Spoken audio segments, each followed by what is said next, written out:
Premier League returns with a high stake encounter as Manchester United visit Nottingham Forest at the City Ground. This match has significant implications for both teams. Forest are aiming to solidify their Champions League spot, while Manchester United are fighting to climb the table to keep their European hopes alive. Forest have been a revelation this season under Nuno Espirito Santo, sitting third in the league. They have been a fortress at home with 6 wins and 2 draws in their last 8 games at the City Ground. Their recent 4-2 victory over Ipswich Town highlighted their attacking depth with Morgan Gibbs White and Taiwo Awoniyi leading the charge. However, the potential absence of top scorer Chris Wood due to the hip injury could be a setback for the Nottingham Forest side. Manchester United under Ruben Amorim has showed resilience despite a challenging season. They have been unbeaten in their last 4 Premier League matches, including a commanding 3-0 win over Leicester City. However, injuries to key players like Lisandro Martinez, Amad Diallo have truly tested their squad depth. Bruno Fernandes has been the standout performer, contributing 7 goals and 3 assists in his last 7 games, which is just mind blowing to think about. Now, the thing about this situation and this game, especially, is the key players to watch for both Nottingham Forest and Manchester United. One key player for Manchester United to absolutely pay attention to is Morgan Gibbs White, the creative engine of Forest midfield. He is capable of unlocking defenses with his vision and his passes. Today, actually, we watched Nottingham Forest win and become semi-finalists in the FA Cup against Brighton. And Morgan Gibbs White was a threat from the start of the game to when he was taken off, mistakenly, might I add. And then the second person is Taiwo Awoni, a physical presence up front. His ability to hold up play and finish chances will be crucial for Nottingham Forest if they are going to win this game, especially because they do not have Chris Wood. One thing you saw against Taiwo Awoni and playing against, I think his name was is it not Van Bruggen, but a very tall, strong Brighton defender. He put him on his behind today against Brighton.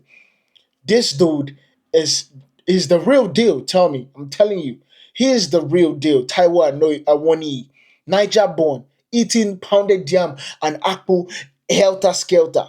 I'm telling you, or Amala, because he's a Yoruba boy, crazy strong, crazy fast, and can finish. And then the most dangerous of them all, Callum Hudson Odoi. His pace and dribbling can exploit Manchester United's defensive frailties.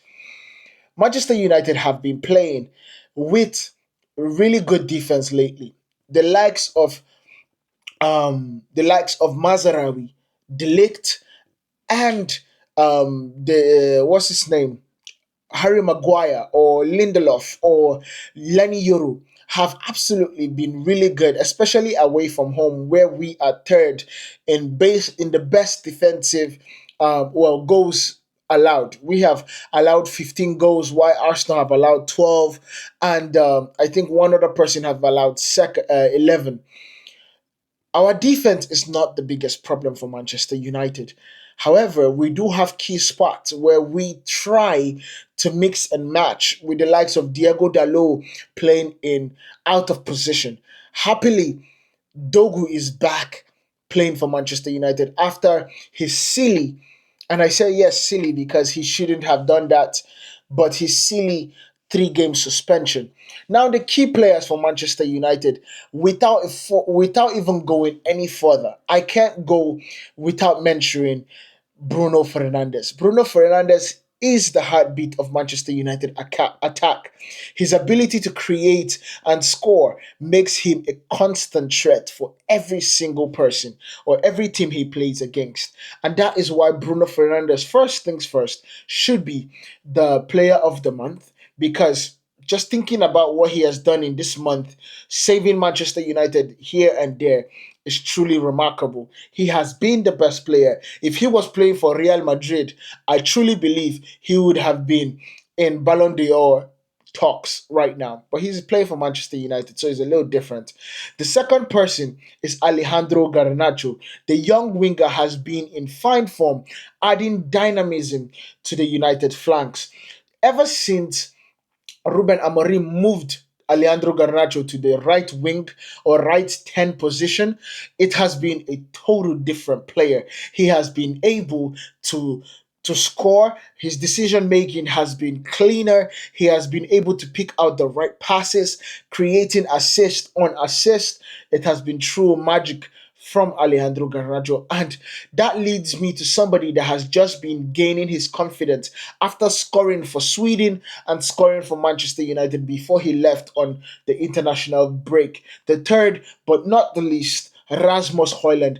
The striker's movement and finishing could be a trouble to Forest defense, especially after Forest just finished playing Brighton in the FA Cup game where it took them all the way to penalties. They will be knackered. I believe so. And I think this is a situation where Manchester United would have to capitalize on this situation. Now let's go into the tactical analysis of this game. Forest's strengths lies in the defensive organization and quick transitions. The likes of Hudson Odoi and our very own Anthony Alanga.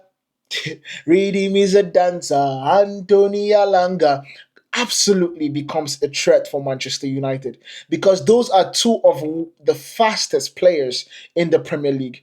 They excel at exploiting mistakes and counter attacking with pace. Nuno Espirito Santos' side will likely focus on frustrating Manchester United by staying compact and hitting them on the break. We have to be clever about how we attack, about our transitional defense. If not, Manchester United will lose this game and lose this game badly. Now, Manchester United will aim to dominate possession and use their creative midfield to break down Forest's defensive block. Ruben Amorim's tactical flexibility could see Manchester United switch between the 3-4-3 to kind of having more of a full about five in the front kind of situation. Depending on the game's flow, the battle in the midfield will be pivotal with Casemiro and Fernandez tasked to controlling the tempo. Now, this is a game that I believe the likes of Ericsson would need to come into the situation. And so it needs to be a game where the ball sticks to our foot. We cannot make silly mistakes. We cannot allow these people to break with us having a very high line. That is and will be a problem for Manchester United. Now, looking at the historical context of this situation, Forest have had the upper hand in recent meetings, winning the last two Premier League encounters. However, Manchester United have a strong record in the City ground, losing only once in their last nine visits. This adds an extra layer of intrigue to the matchup. It truly does. Now, my prediction in this game, the game promises to be a tightly contested affair. Forest home form and United's injury woes suggest a draw, but I'm quite delusional when it comes to Manchester United, and so I am going to be going for a 2-0 win to Manchester United. Now, that is basically what I think would happen in this game.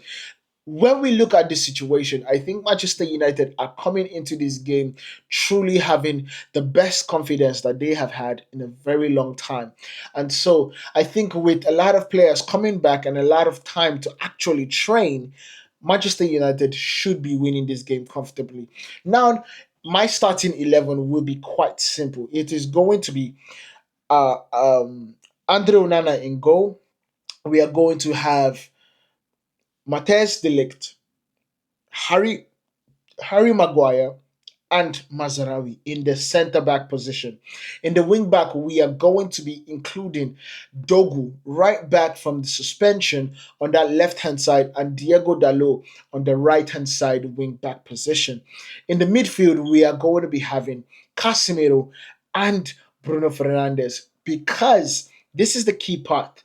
Because of a situation where Manchester United need to be able to hold the ball. We need to be able to hold the ball and we need to be clever at defending transitionally. And that's where Casemiro comes into play. And in the two tens, I am going to be going for Garnacho and Ericsson. Ericsson because we need to unlock this defense because that is what Nuno Espirito Santo is going to do. He is going to make it difficult. And who better than somebody that has the ability and the technical nuance to actually unlock and pick the lock of Nottingham Forest defense? And striking, I am going to go with Rasmus Højlund. We need to win this game. We need to score this game. So I'm going to be doing my predictions as 2-0. Let me know what you guys think about this down in the comments. Make sure you guys hit that like button, hit that follow button if you haven't, hit that subscribe if you do not want to miss anything that we do here on Pillar Sports. I'll see you guys in the next one. Peace.